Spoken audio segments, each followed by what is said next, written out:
thank you so much for your time. I'm glad to be here and to do it. I grew up in St. Charles, Iowa, which is a very small community about 30 miles south of Des Moines, right off 35. Okay, well now the governor just got done telling us he did not arrive at the state fair. He didn't even come until he was in his 20s, which shocked, I'm sure, everyone to hear. But yes. When did you first have your state fair experience? Well, I was a lot younger than that. My dad worked at John Deere for 40 years, but he would always take a couple days. We would, as a family, take a couple days off during the state fair. And my mom would get up really early in the morning and fry chicken, and we would have potato salad and baked beans and other various foods. And so she would pack the lunch, and we would drive up to the state fair early in the morning because we would always be one of the first individuals here. And so you're talking around 6, 7 a.m.? Early, I'm talking early. Deviled eggs, I forgot to say deviled eggs, that was a staple.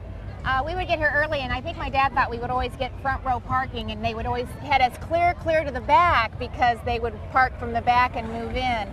But then we would come down and we would visit the barns and look at the livestock and go through the varied industry building, and then we'd hike back to the car at noon, and this is real, spread out a blanket, and we would have lunch there. Out in the parking lot? Out in the parking lot by where we parked the car, and then we would, after lunch, come back down and see some more of the fair.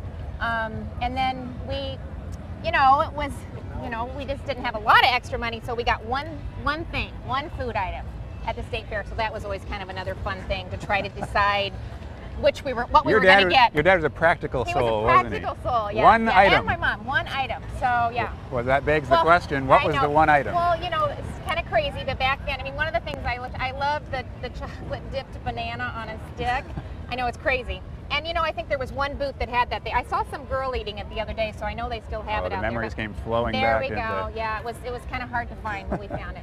And that, my mom loved the pineapple whip, so that was always what she went to get to. So did you have to space it out, since you only got one item? Well, yeah, you had to think about it. You really had to think about it all day, and you didn't want to get it first thing in the morning.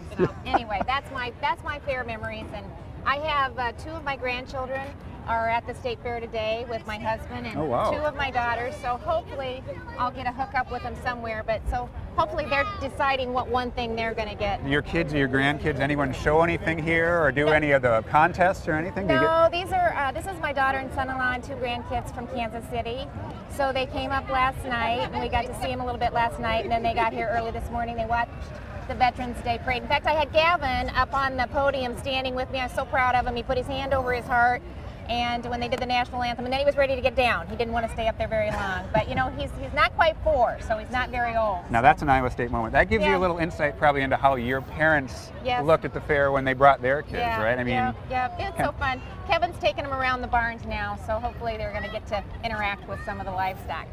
What is it about the fair that keeps people coming back, do you think?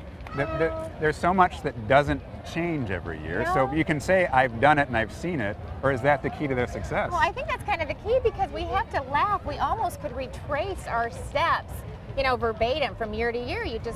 That's what you know, and that's what you do, and that's where you start.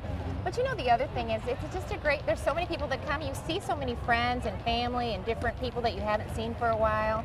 So that's a lot of fun, and it's really a really neat way to showcase, agriculture and industry, and then we got great entertainment. We were at Miranda Lambert last night. I took 2 of my daughters and my husband and their friends, and we went to that.